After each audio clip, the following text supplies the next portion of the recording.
L'Averad, émission du consistoire israélite de Marseille. Marc Mimoun. Bonsoir à tous, vous êtes en direct avec l'émission L'Averad, l'émission du consistoire israélite de Marseille, l'émission de votre consistoire. Écoutez, encore mille merci pour l'accueil de la semaine dernière. On a fait une très belle émission autour de Yom Ha'atzmaut évidemment, et on avait mis en avant évidemment la jeunesse de Marseille, la jeunesse israélienne, enfin tous les gens qui seront, si Dieu veut, si tout va bien, les futurs cadres communautaires, parce qu'on a vraiment envie de leur laisser le flambeau et surtout qu'ils le méritent, et qu'aujourd'hui nos jeunes ont une dynamique, une volonté qui est en train de renaître. Alors aujourd'hui encore, on va continuer avec la jeunesse. Aujourd'hui, je vais vous présenter dans quelques minutes deux invités, de quoi je suis très fier d'ailleurs de les avoir à mes côtés tous les deux. Ils rentrent tout juste d'Israël. Et ce jeune garçon et cette jeune fille, on va commencer par la jeune fille, c'est plus logique. Donc Ambre Cherki, bonsoir. Bonsoir à tous. Voilà, Ambre. Et Samuel Benebri. Bonsoir. Voilà. Alors pourquoi ce sont mes invités aujourd'hui ? Vous savez tous que depuis le temps qu'on se connaît, que je m'invite chez vous tous les mercredis, que j'ai plusieurs familles communautaires. Il y en a une qui est très importante dans mon cœur, c'est le Magen David Adom. Donc vous savez tous ce qu'est le Magen David Adom, c'est l'aide médicale la plus rapide, la plus efficace du monde. Je dis bien du monde. C'est une association qui est pas une ONG, donc qui se débrouille toute seule sur le plan financier et qui se débrouille très bien d'ailleurs, qui existe évidemment, qui a été créé en 1930-31 en Israël, donc bien avant la création de l'État d'Israël, et qui a pour but tout simplement de sauver des vies, c'est-à-dire la plus belle des mitzvahs que l'on puisse faire. Donc ces gens qui sauvent des vies, ce sont des bénévoles, il faut le savoir. Il y a 11 000 bénévoles au MDA en Israël. Ce sont des gens qui sont comme vous, comme moi, qui ont une profession parallèle, qui ont tout âge, qui ont une formation, et puis qui sont toujours disponibles, qui sont bipés en cas malheureusement d'alerte, ou quelle que soit la raison de l'appel, que ce soit un petit bobo, que ce soit une brûlure sur la plage, que ce soit un attentat, que ce soit un acte terroriste, que ce soit du vandalisme, enfin bref, ils sont toujours présents et ils sont engagés à répondre dans les 7 minutes qui suivent l'appel. Et les jeunes volontaires vont nous en parler. Alors pourquoi aujourd'hui Samuel et Ambre sont en écouté ? Parce que tout simplement ce sont nos petits benjamins. Ils sont tous les deux étudiants en médecine à Marseille, avec brio d'ailleurs. Je tiens à le dire aujourd'hui, je crois qu'il y a les examens de première année de P1. Oui. Donc on a une belle pensée pour eux. Je pense qu'ils ne sont pas à la radio aujourd'hui. J'espère qu'ils sont en train de bien potasser. Et surtout, on leur souhaite une belle réussite, comme à tous les jeunes qui présentent des examens. Et grâce à notre président de région, le docteur Luc Benatar, qu'on aura peut-être la chance d'avoir tout à l'heure au téléphone, car c'est notre président, enfin c'est mon président en tout cas, et donc je le respecte comme vous le savez. Luc, qui a une douzaine d'années, a une idée absolument fabuleuse. Il s'est entretenu avec Ilan Klein, donc qui est le responsable international du Magen David Adom, et il a décidé, et on a tout suivi, de créer une unité de bénévoles depuis le monde entier, et la première unité a été marseillaise, et on en est évidemment bien faire, tout comme la Coupe d'Europe évidemment, mais on en parlera lors d'une autre émission, à jamais les premiers. Donc notre président Luc Benatar a créé cette association, donc il y a eu des formations.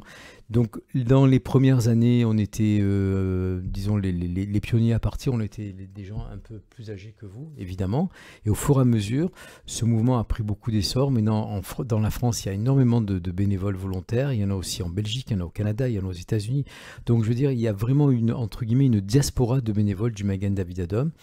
Et puis là, il n'y a pas longtemps, il y a un petit mois, Samuel et Ambre se sont proposés pour être bénévoles. Donc je vais commencer par Ambre. Lui demander déjà d'abord quelle était ta motivation, comment as-tu eu envie comme ça de donner une semaine de ton temps à cette formation et pourquoi ? Parle bien proche du micro. Alors moi, il y a mon père qui a fait cette unité internationale il y a quelques années, je pense à peu près 10 ans. Oui, on était ensemble. Donc son papa, c'est Stéphane Cherki qu'on nomme, que je ne veux jamais avoir à la radio, mais il m'a dit, ma fille parle beaucoup mieux que moi, il a raison, et en plus elle est plus jolie, donc on a bien fait de la choisir. Et donc du coup il est revenu, enfin moi j'étais assez petite quand il est revenu, mais j'ai le souvenir de lui qui était complètement impressionné de ce qui s'était passé pendant ce stage-là. Donc il nous avait un peu rapporté tout ce qu'il avait vécu. Et cette année, lors du gala, donc on était tous là pour le concert de Kenji, Marc, tu as très bien parlé et tu nous as, en tout cas moi personnellement, donné envie de le faire. Et je crois un mois ou un peu moins après le gala, mon père reçoit un mail en me disant « Ah regarde, il y a une nouvelle unité internationale qui est en train de se former. est-ce que tu veux y participer parce que j'avais vu que ça t'intéressait et moi franchement j'avais adoré. Est-ce que ça t'intéresse? Et du coup j'ai tout de suite été très très motivée pour le faire et voilà. Donc, dans quelques minutes, tu vas nous parler de ton expérience sur place. Donc, j'ai posé la question à Samuel. Donc, Samuel, toi, comment tu as eu cette envie, ce désir de donner déjà une première semaine de ton temps à un volontariat et un bénévolat? Alors, rebonjour à tous. En fait, il faut savoir qu'il y a maintenant 2-3 ans, à la synagogue, j'ai rencontré justement Luc Benatar qui m'a dit comme ça, est-ce que tu n'aimerais pas faire du bénévolat pour Magen David Adom? Alors moi au début je lui ai dit oui, mais c'était un petit oui quoi, c'était pas non plus j'étais pas convaincu. Et donc ensuite les choses ont fait que je suis allé en médecine, j'ai fait ma première année et ensuite arrivé en deuxième année, c'est un peu plus tranquille. Et en fait, je voulais avoir Vu ton bronzage, ça a l'air très tranquille la deuxième année hein. C'est plutôt tranquille. Et donc en fait, je me suis dit je voulais aller dans le sens de la médecine et je voulais découvrir d'autres choses en médecine. Et justement, Ambre m'a parlé de cette semaine de volontariat pour le Magen David Adom. Et je me suis dit que j'allais la suivre. Et je n'ai pas regretté du tout. C'était une expérience exceptionnelle. Alors Ambre, avant de parler de ton retour du bénévolat, parle-nous de la semaine en elle-même. Comment elle s'est passée? Qu'est-ce que tu as ressenti? Qu'est-ce que tu as appris aussi? Parce que Ambre est quand même en 4e année de médecine, enfin bientôt. Donc des bases de médecine, tu en as déjà pas mal. Est-ce qu'en arrivant là-bas, tu dis bon, c'est bon, je suis presque un docteur, je sais exactement ce qui va se passer, ou est-ce que tu as été surprise par le protocole du Magen David Adom? Alors avant de partir, j'appréhendais beaucoup parce que je savais qu'on allait être accompagné de médecins qui étaient déjà des médecins accomplis qui avaient déjà beaucoup d'années d'exercice et nous on débarquait comme ça, on est encore qu'étudiants, donc j'appréhendais beaucoup. Et en fait sur place, on nous a tout de suite hyper bien accueillis, on nous a mis à l'aise, donc on avait le choix entre le groupe des dentistes ou le groupe des médecins. On s'est un peu donné le challenge d'être avec les médecins malgré le peu de connaissances qu'on avait. Et finalement, on a appris énormément de choses grâce aux intervenants israéliens qui nous faisaient des cours, mais aussi grâce aux médecins et aux dentistes avec qui on était, qui nous ont tout de suite pris sous leur aile et nous ont guidés. Et malgré la difficulté des protocoles israéliens, parce que c'est assez différent des protocoles français, on a, je pense, réussi à plus ou moins suivre les cours. Bravo. Il y avait toute une équipe de Marseillais avec vous, il faut le préciser quand même. Hein. Une très belle équipe. Une belle équipe, un peu plus vieux que vous, mais sympa, très sympa aussi. Et toi alors, vas-y Samuel, comment s'est passée cette semaine? Est-ce que tu as été étonné de ce que tu as vu? Est-ce que tu as été interpellé par quelque chose? En fait, moi, ce qui m'a marqué, c'est vraiment le niveau proposé par le Magen David Adom de compétences. C'est vrai que nous, on est arrivé avec, personnellement, des bases en deuxième année de médecine, c'est un peu léger quand même, ça reste léger. Et donc on est allé avec les médecins en espérant apprendre et on a appris énormément de choses. Et en fait, ce qui était marquant, c'est que c'est l'efficacité déjà du système israélien, la vitesse, il faut intégrer de suite, très rapidement. Et même les médecins avec 30, 40 ans d'expérience ont appris, je pense, aussi énormément de choses. Et c'est important de le noter parce qu'à tout âge, le système israélien, en tout cas, apprend aux personnes le protocole israélien qui a l'air différent de celui en France et qui a l'air beaucoup plus efficace. Alors pour revenir un petit peu sur ce que viennent de dire Ambre et Samuel, quand ils parlent des médecins, en fait ce sont des bénévoles extérieurs au pays. Parce qu'il faut savoir que dans le Magen David Adom, vous avez dû le voir, en fait il y a très très peu de médecins. La plupart des gens sont des gens qui sont formés à travers des protocoles bien spécifiques. Et donc il y a toutes sortes de personnes, je veux dire des avocats, des employés, des ouvriers, il y a des gens de la vie active en Israël. Les 99% des bénévoles du Magen David Adom ne sont pas des médecins, à commencer par Ilan Klein par exemple, donc, qui pour moi est un monument à lui tout seul, quoi, je veux dire, de par ses compétences, ses qualités, son efficacité, et j'en passe parce que il y aurait trop de choses à dire à son sujet. C'est un exemple je dirais presque pour notre nation à nous. C'est vraiment un homme représentant tout l'idéal juif. Il a traversé Ilan Klein. Enfin, j'ai arrêté de parler de lui parce qu'à chaque fois que je fais ça, il m'engueule après. Donc, Ilan, excuse-moi. Donc voilà. Donc je m'adresse aux auditeurs. Donc vous comprenez bien que le Magen Adom en Israël, tout le monde peut être volontaire, quel que soit son âge, son sexe et sa profession. Voilà. Maintenant, par contre, au niveau de l'unité internationale, donc l'unité internationale, ce sont les volontaires. Pour l'instant, en tout cas, c'est réservé au corps médical, médecins, pharmaciens, dentistes, kinés, je crois aussi. C'est ça, il y en a quelques-uns. Oui, infirmiers même aussi. Infirmiers, voilà. Donc, Enfin, ils se développent de plus en plus, puisque là, c'était la première fois, je crois, qu'il y avait des dentistes. Ou alors, pas la première fois, mais enfin, ils ont fait pour la première fois un groupe. Un groupe de dentistes, voilà. voilà. Parce que c'est vrai, puisqu'on se confie tout, moi je fais partie de l'équipe des dentistes, Oui. je veux dire, j'ai fait donc ces formations, ces bénévolats, mais il arrive un moment où quand on parlait de cardiologie de manière spécialisée, on était complètement hors jeu, et il a été sage et intelligent, je veux dire, peut-être de séparer les différents niveaux de formation pour les volontaires, je précise bien. Parce qu'en Israël, les protocoles sont d'une application à la lettre, et on s'aperçoit qu'en fait, tout fonctionne quand on applique le protocole. Hein. Alors, parlez-moi un petit... Alors, je ne sais pas si on a Victor au téléphone, Amy. Non, on n'a pas Victor au téléphone, donc elle doit appeler son copain, mais ce n'est pas grave. Parlez-moi aussi de cette semaine donc, qui est assez exceptionnelle. Je ne sais pas si ça s'est passé comme on le fait nous habituellement, mais dans la semaine où vous êtes à l'hôtel, vous avez les formations théoriques, pratiques, avec les mannequins, tout ça, il y a aussi une journée de garde dans les ambulances. Alors, je t'écoute, Ambre. Alors, en fait, on a tous une garde à la fin de la semaine de formation, donc 2 jours ou 2 nuits. Donc, juste pour la petite anecdote, nous, on était de nuit avec Samuel et on remercie vraiment Pierre et... Oui, allez-y. Et Gilbert, Pierre et Gilbert qui nous ont échangé nos gardes et grâce à ça, on a pu aussi un peu profiter en Israël. Donc en fait, et Nathalie qui s'est battue pour nous. Donc merci à vous 3. Et donc du coup, la garde, s'est super bien passée. Donc en fait, on a chacun une équipe à laquelle on est assigné. On essaie généralement, Shalom essaie généralement de nous mettre avec des Français ou en tout cas des personnes qui arriveront à nous comprendre si on ne parle pas très bien en hébreu. Et moi, ce qui m'a impressionnée durant cette garde, c'était la jeunesse. Parce qu'en fait, dans l'ambulance dans laquelle on était, c'était une petite équipe de 2 personnes, et avec nous, ça faisait 3. Donc il y a un responsable, et en fait, le responsable avait seulement 2 ans de plus que moi, donc c'était quelqu'un qui avait pratiquement mon âge. Et en fait, c'était lui qui était aux commandes et qui dirigeait tout ce qui se passait durant la garde, qui nous expliquait les protocoles à suivre. Donc c'était vraiment lui le commandant. La deuxième personne était aussi un jeune. Bon, c'était pas le chef, mais c'était aussi un jeune. Et moi, j'étais au milieu. Et en fait, je me sentais complètement dans mon élément parce que, bon, on était en urgence. Donc c'était quand même dans le domaine de la médecine que j'apprécie. Et j'étais en plus entourée de jeunes.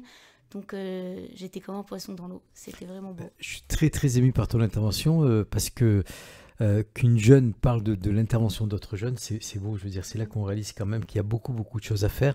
Et ça, c'est un message qu'on envoie à tous nos amis marseillais. Je veux dire, faites du bénévolat, rapprochez-vous des associations telles qu'elles soient, parce que c'est important dans sa vie. Et c'est important de donner le maximum qu'on puisse donner, surtout quand on est jeune. Et toi, Samuel, alors donc cette journée de garde, cette nuit de garde, pardon. C'est fin nuit. En fait, on s'est retrouvés ensemble. Heureusement, déjà, c'était bien avec Ambre. Et alors, regarde, Samuel, on va reprendre tout de suite après, mais je crois qu'on a Victor au téléphone qui a quelques minutes à nous accorder. Donc, Victor Vin, c'est le directeur général du Magen David Adom. Victor, tu es avec nous ? Oui, bonjour Marc. Bonjour Victor. Regarde, on a commencé l'émission, donc évidemment on a salué Luc Benatar, notre président. Et là j'étais en train d'écouter les témoignages de nos 2 petits benjamins, Samuel et Ambre. Je suis sous le choc, sous l'émotion et sous le charme. Et donc voilà, je voulais que toi aussi à ton tour, tu nous dis en 2-3 mots quand même, tu présentes à nos auditeurs le Magen David Adom, sa fonction, son action, aussi bien en Israël que dans le monde entier. D'abord je voudrais vraiment saluer Ambre et Samuel. Bonjour voilà, Victor. Je les embrasse bien fort depuis Paris parce que ça a été 2 formidables ambassadeurs et aussi jeunes qu'ils étaient, ils étaient extrêmement impressionnants. Donc on a senti l'intérêt qu'ils portaient à l'organisation et on a ressenti aussi un potentiel énorme chez ces 2 jeunes gens. Donc ils savent qu'ils sont les bienvenus en tous les cas au Magen David Adom pour faire des gardes et évidemment continuer à travailler et à œuvrer avec notre unité internationale. Donc ça, c'est quelque chose de très important et je voulais quand même le dire et les remercier bien fort pour ça. Ensuite, Magen David Adom, pour ceux qui ne le sauraient pas encore, d'abord, c'est cher Marc, l'organisation des urgences en Israël. Tout ce qui est préhospitalier est géré par le MDA. C'est plus d'1 millier d'ambulances sur l'ensemble du territoire, plus d'1 millier de motos médicalisées, 30 000 bénévoles. C'est aussi la Banque nationale du sang, une structure extrêmement importante parce que chaque année, c'est 400 000 unités sanguines qui sont collectées, traitées et distribuées à l'ensemble des hôpitaux d'Israël, aussi bien pour l'armée que pour les civils. Et puis enfin, c'est une projection humanitaire à travers le monde. Et on l'a encore bien vu en Turquie lors du tremblement de terre, où un certain nombre de nos secouristes sont partis pour aller récupérer des personnes qui étaient ensevelies sous des tonnes de décombres, de ciment, etc. Donc c'est une très belle organisation humanitaire, membre de la Croix-Rouge, et aussi une organisation qui n'est pas financée par l'État d'Israël. Et c'est la raison pour laquelle aussi on a de si nombreux généreux donateurs, et à Marseille notamment. Merci Victor pour cette présentation, je crois que c'était bien clair en tout cas. Et donc comment tu as trouvé nos 2 petits jeunes en Israël, parce que tu étais avec eux toi pendant la semaine? Ah bah, c'est ce que je disais. Ça a dû rafraîchir l'ambiance quand même. Hein. D'abord 2 parfaits ambassadeurs. En plus, les Marseillais étaient bien placés pour savoir quand même, cher Marc, que quand il y a des gens de Marseille dans un événement, eh bien, il y a forcément une ambiance qui se crée. Moi, je dis toujours que Marseille est aux avant-postes quand il s'agit de défendre Israël. Quand je dis Marseille, c'est la communauté juive de Marseille. Et elle en fait preuve, en tous les cas, depuis des années et des années, nous concernant, Magen David Adom. Et donc là, c'est extraordinaire parce qu'on parle d'avant-poste et on a des jeunes gens qui ont à peine une vingtaine d'années, qui sont engagés avec nous, qui ont de brillantes carrières qui les attendent. Donc voilà, j'espère qu'ils continueront en tous les cas d'accompagner notre organisation le plus longtemps possible. Voilà. Et j'espère en tous les cas, ils ont dû le dire sur l'antenne de RJM. Moi, j'ai pris l'antenne un petit peu tard, mais je crois que ça a provoqué aussi des émotions en eux. Je crois qu'ils ont appris beaucoup de choses. Et voilà, j'espère qu'ils auront apprécié en tous les cas cette expérience de vie qu'on leur a offert. Victor, merci beaucoup pour ces minutes que tu nous as accordées. Je sais que tu es très occupé, donc on va finir l'émission avec Ambre et Samuel. Et puis à très très bientôt, Victor, on a pas mal de projets, tu le sais.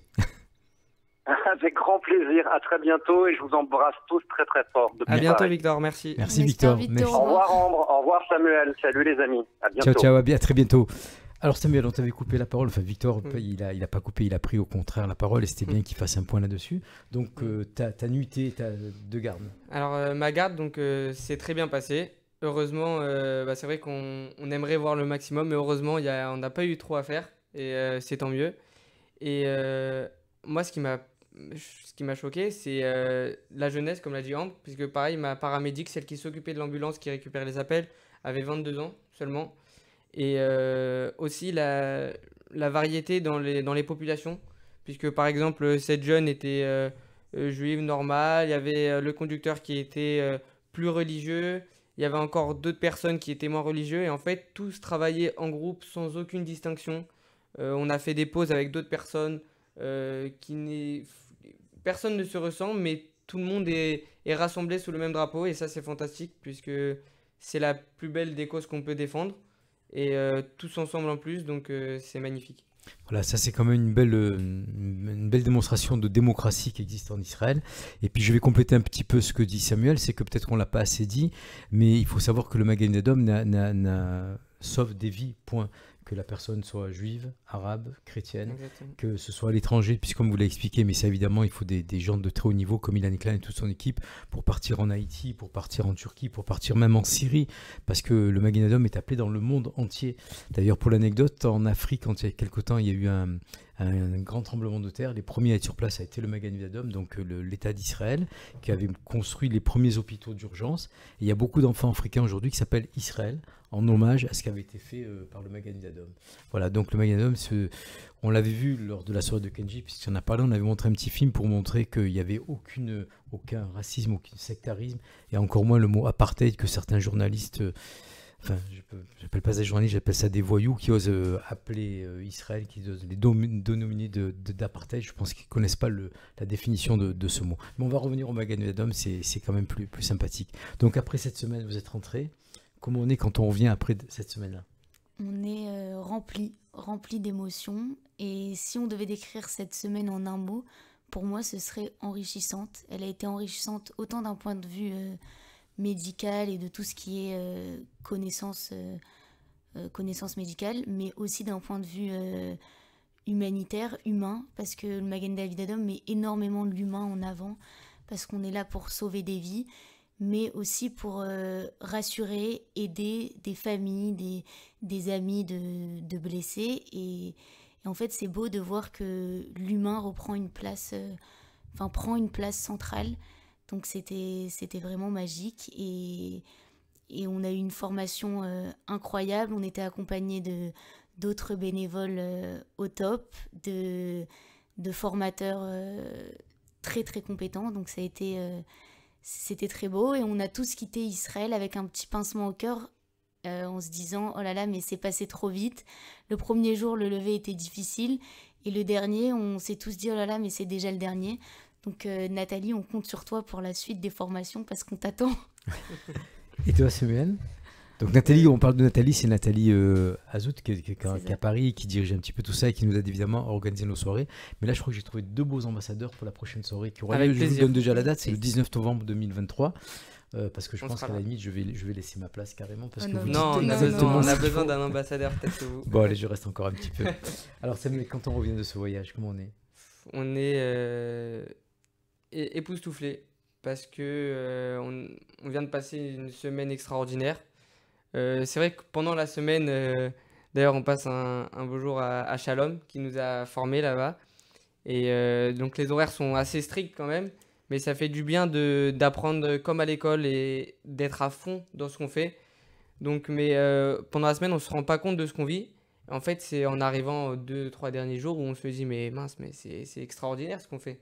Et on est en Israël, entouré de personnes extraordinaires, des médecins, des dentistes hyper sympas qui sont à l'écoute. On parle de tout et de n'importe quoi. Donc on ne réalise pas sur le moment. Et finalement, quand on rentre à Marseille, on se prend cette claque du retour. Et on se dit vraiment, c'est à refaire 100 fois. C'est même pas... on est obligé de le faire. Alors moi j'ai une anecdote sur vous deux parce que je connais bien vos familles. Alors hier soir j'étais avec tes grands-parents, avec Alex et Michel, et qui m'ont dit que tu leur avais dit que tu as eu l'impression d'apprendre des choses encore bien plus puissantes que tu n'apprenais à la fac de médecine en 3e année, qui est déjà celle de Marseille, qui est assez bien cotée. Donc ils étaient eux-mêmes avec un sourire en parlant de leur petite fille, quelque chose d'impressionnant. Et quant à toi, j'étais avec ton papa samedi à la synagogue, donc Jacob, que tout le monde connaît. Et il m'a dit, tu sais, mon fils, il a changé parce que là, en venant à la synagogue, il y a un monsieur qui est tombé et tout de suite, il est allé se diriger vers lui. Il a eu un réflexe MDA. J'ai trouvé ça magnifique de la part de ton père de l'avoir vu, de l'avoir décrit et de l'avoir compris parce qu'en fait, je crois que c'est comme ça que ça s'est passé. Exactement, c'est comme ça. D'ailleurs, c'est lui, moi, il m'a dit, regarde, il y a vite un monsieur qui est tombé. Donc, bon, c'était rien de grave, hein, mais bon, c'est important d'être directement à côté, de rassurer. Faire minimum qui est possible, quoi. Enfin, tout ce qu'on peut faire, mais bon, c'était rien, hein, c'était rien de grave, hein, mais c'était une petite anecdote. C'est vrai que c'est un réflexe, voilà. C'est en fait le réflexe MDA quand tu vois quelqu'un dans la douleur, on va l'aider directement il faut être là. Et donc c'est vrai que j'explique un petit peu aux auditeurs que pendant ces formations que l'on a, et vous allez en avoir d'autres. C'est pas la première, on l'a fait en Israël. Après, vous verrez que chaque année, il va y en avoir en France, ailleurs. On parle peut-être même d'en faire une en Corse avec les Corses et tout ça. Vous verrez que vous allez apprendre des protocoles de plus en plus aigus, de plus en plus poussés, de manière à lorsque vous ferez vos gardes, vous pourrez aller de plus en plus loin, en voyant parfois des choses qu'on n'a pas spécialement envie de voir, mais la vie, elle est là aussi, quoi. Je veux dire, c'est pas juste un amusement. Et c'est vrai qu'on a tous une anecdote de nos gardes. Moi, ma première garde, je vais vous en parler, j'étais avec le docteur Luc Benatar. On était au mois de décembre en Israël, il y avait ton papa d'ailleurs aussi, il pourra le confirmer. Et puis il n'a pas fait un temps spécialement clément pendant cette semaine-là, mais le jour où on a fait la garde, il est tombé 1,40 m de neige à Jérusalem. Wow. C'est-à-dire, je peux pas, imaginez-vous, les chauffeurs déjà en Israël, les voitures en elles-mêmes, c'est tous des nerveux. Oui. Imaginez-vous les gars au volant de Magen David quand il y avait des urgences, qui passaient par la neige, la glace, les machins. On avait passé une journée assez impressionnante. Et pour confirmer ce que tu avais dit, Ambre, moi la responsable qu'on avait, non, ça c'est ma deuxième garde, elle avait 21 ans, était plus jeune que mes propres enfants. Elle m'a dirigé comme moi je suis devenu son enfant quelque part. Et pendant la garde, il y a eu une femme qui allait accoucher dans le truc. Donc moi j'avais qu'une envie, c'était sortir du camion parce que je savais pas ce qu'il fallait faire. Et j'ai vu comment elle a retenu la sortie du bébé, parce que le conducteur avait très peur qu'elle accouche dans le camion, parce qu'il paraît qu'il y a du sang partout. C'est impressionnant. Il a dit, je t'en supplie, pas mêlant. Quand on voit cette jeune fille de 21 ans qui est arrivé à maîtriser cette femme qu'on a amenée, on a couru, on l'a mis sur un brancard, on l'a presque jetée à l'hôpital pour qu'elle accouche. Évidemment, j'ai regardé ça comme un spectateur, j'étais admiratif. Surtout que, je l'ai déjà dit, mais je le redis, à la fin de la garde, j'ai dit à une fille, j'ai dit, comment je peux t'aider? Qu'est-ce que je peux faire?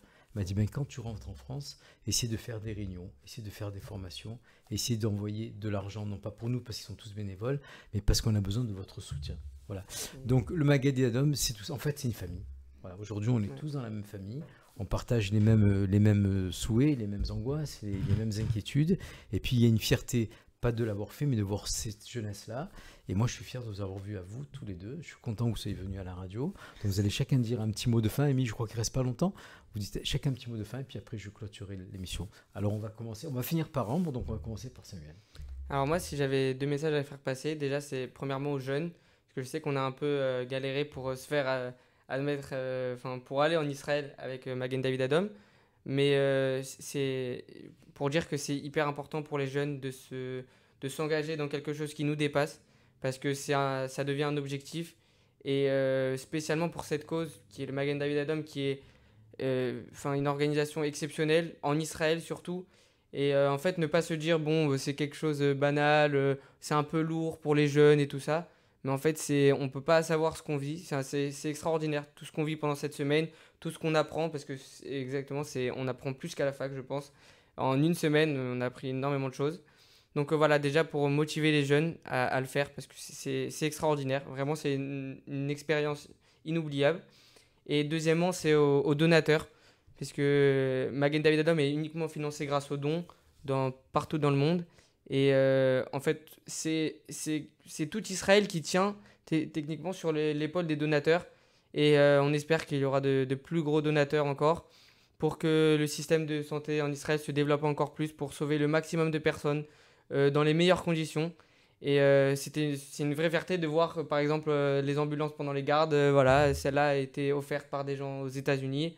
Et donc on espère. Il y en a une par Marseille aussi, ça je trouve. Par Marseille, il y en a une, on l'a vu, on était à côté. Mais c'est important de se motiver et de participer encore plus activement à la récolte de dons pour que le Magen David Adom continue à faire leur belle action. C'est mon ambassadeur, c'est clair. Ambre, un petit mot de fin. C'est difficile parce que je pense que Samuel a tout dit. Il a tout dit, hein. La jeunesse, on est fiers d'avoir fait ça et on rentre avec plein de force. Donc on espère pouvoir en donner, pouvoir transmettre ces forces-là à d'autres jeunes pour qu'ils puissent partir. Et vraiment, merci pour tout ce qu'on a vécu et on attend la suite avec impatience. Alors merci à vous deux. Je tiens à vous dire vous. qu'on est très très fiers de vous et puis vous êtes vraiment nos ambassadeurs, nos futurs flambeaux. Une phrase toute simple, qui sauve une vie, sauve un monde, c'est écrit dans la Torah, et ce que vous êtes en train de faire, et c'est très beau. Et travers vous, je félicite tous les gens du Magen Adom mondial, en Israël et ailleurs. Et puis si je m'adresse un petit mot à la jeunesse, je ne vais pas faire le vieux ringard, mais prenez du temps pour la communauté, prenez du temps pour donner, pour le bénévolat. C'est très bien les études, vous allez tous réussir dans la vie, ne vous inquiétez pas. Mais si on veut réussir une vie complète, il ne faut pas s'arrêter simplement à ce que l'on fait. Il faut aussi apprendre à donner ce que l'on reçoit. Voilà, c'est mon mot de fin. Je vous embrasse à tous. Shabbat Shalom. Et à la semaine prochaine avec Daniel Benaïm, directeur du droit. Merci. Merci à vous. Merci. À bientôt. Bonsoir.